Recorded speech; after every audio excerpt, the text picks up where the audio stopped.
Ami ala fo kala ko nyumalo masa belebele mi bible an shi kono ala kan de mala kan jiri ala ka hereke ni video mi lien ci ama abe video ni lien partager groupe bela jenina ni mo mbe laji sangare ka numéro long abe audio ni chama kala me ame télé saba dron dama 3 jours seulement ni audio ni selama bi aya jija aye femin blaka pajika ya jija ya josika boka pajika non e nyasen non e tijani nyasen anu e bay nyasika kalando ni 100%. Donc bay nyasika kalande 100% ne be bay nyasika ko nulo komi be bay nyasika sokono bay nyasika kalando ni balo don ni avertissement ni mo Facebook be mo bolibe do Facebook la ibe video ni fle video ni kono ibe na lien soro aka page lien aye fendo publier aka page ka parce que dunia be wullo kama wahabia nunu oni wahabia obinyona donc ko ni donc baliala ibe nani ka dalule corona na disa kono ka don daga wal maka haramuya mais ibe nani mogo do photo ko no bla an yere ma mogo min borolo sheku minne sheku ire togo malo kalande ire togo malo ebe banyasi photo blola ko banyasi lebe donkela ko banyasi ka kalando lebe donkela koroti otumana eba nyina ko banyasi na ka kalando ko konfunde ko lon ke ba otewa otumana laji sangare ba nyina ko banyasi ka kalando yo donkela le ina fo lu yo donkela e chuko minawa ni banyasi to yo donkela anu ne betu mana don chienta banyasi ko ina fo ale ka don chienta chuko mina ka sheku fe laji sangare ni nga audio ni la meba jabi ibe feni josika buika profil Facebook ka iga bla ko baynyasi kwale le aka kalando de be donkela ka lamini iba josika buika profil la iga chemi photo bla anu yere baynyasi kalande an sigini be kawla ka kono baynyasi ka dugula medina bay ame baynyasi yere ka sole kono nga anteni sheku ni yere lo anta togolo anta jamulo abe torika mena anta torika yere lo mais ni be feka yira mogo la ko ni baynyasi le ko don dagala parce que baynyasi fana ka kalando be don kala ka lamini iye galon tige iye bisige ya jugu yake iye jugu yake iye lamo balia fana ke parce que ndela ka kangari daye shenkele ngoy te fe milo kini dadwala idela ka galon tige londo iko ko baynyasi ka kalando ne ka baynyasi ka tafsiri se ba ko fe ele fana bena aidara fana ka tafsiri seba ko fe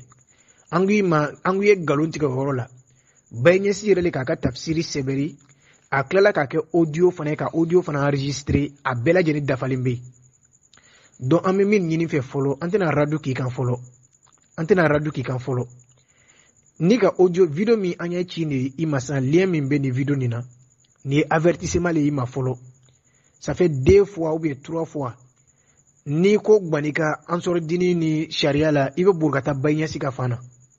angi mangi placité de roté ni wati na folo parce que isembe munafiki ali ni ban sor dini ibe to ansor dini ni tala ibe do tijani ale man sor dini toy mais sen kilembe ansor dini na no ki nga dalula ibe ta tijani mo ka kumata o ye munafiki ali o mai ame fen kilembe nyini fe ika video min bla ko baynyasi le ni ta kalama anga finyere sa baynyasi te anu irete ni lo abola yoro ma antalo torgati min antalo meni ka lawula kamali ibe fika ira dunia la kwalu ansor dini mo be domin ke ka dagala kuinyate baynyasi yere ka kala do be donawa sisa wallahi summa wallahi amina raddu kika raddu minna be kina fu bi ira nyini tiboro sura la kwa ya famia video nyere minga ke yani sudanais ni me fika mufo video ni sudanais uli wa senegal le ni mulo me ne reta torika tigire lo sudanais le ba ankon mena kangari min dai nabe donke aye don tienta aka sheku fe anu ma don tienta anga sheku fe parce ama anga sheku ye donkela ama shega matiyeni donkela ama shega kudubali tamasini donkela ama shega yani ahmad abdullah ye donkela ama ahmad sukri ye donkela ama banyasi ye donkela an yere ma banyasi dewu shi ye donkela ali kawla ka konya mawludula donteke lela dikadir la donteke fefe gamu taiba nyase beke dontike gamu medina bay beke dombeke mauldu fefe beke lajen fefe beke kawla ka kono dontike ni shila do anu te donke lawye naye donke lawye ay nani dalu ya bena ka donke sabati wal ma ba finge ma kana do anu ka fana pas anu te donke lay do laji sangari amena kangari folo min dayi folo ika soul adabu likeni ika miria juguta ka fo baynyasi ka kalando ye donke lali o ye soul adabu li sani be do fina ka nyanyini ika aibu e miye alaka lebu min blela ite ko nyanyini quoi ya fami ite ko nyanyini flana fana ko tun ite malo ya ala ma ite sran ala nye quoi c'est comme ansor dini kela ina fo malon akela eleka ala le sisa ibe ala be ibe do ala gasila ansor dini nkoso laji sangari ni matonina wallahi summa wallahi amesra illa banye parce que ni mogo min ka baraka la ka sheku la gboshi amesra illa banye de be video ni josika boy ka profil Facebook kan banya si te bi banya si te sini ante ni sheku ni don anta ka kalando lo anta ka torika lo anta to lo anta jamulo de ka bla ka ira mogo la plus que combien de personnes mogo je le va suivre la 100 000 personnes ou bien combien de 1000 personnes ibena yira o bela ko banya sile ka tasoro banya site na jigla fi hakilla ko banya sile be ka mogo be donkela o halaki no musiba bi ni soro parce que ala kara ko man adali waliyan fakada azantu bil harb don di kuma dakuru nya kilen fitini dron mogo ka joni soro ba partager fa bita do laji sangare tolula ni ba ka numéro privé lo iba chaka whatsapp la direct aka video ni josi ka boa ka profil la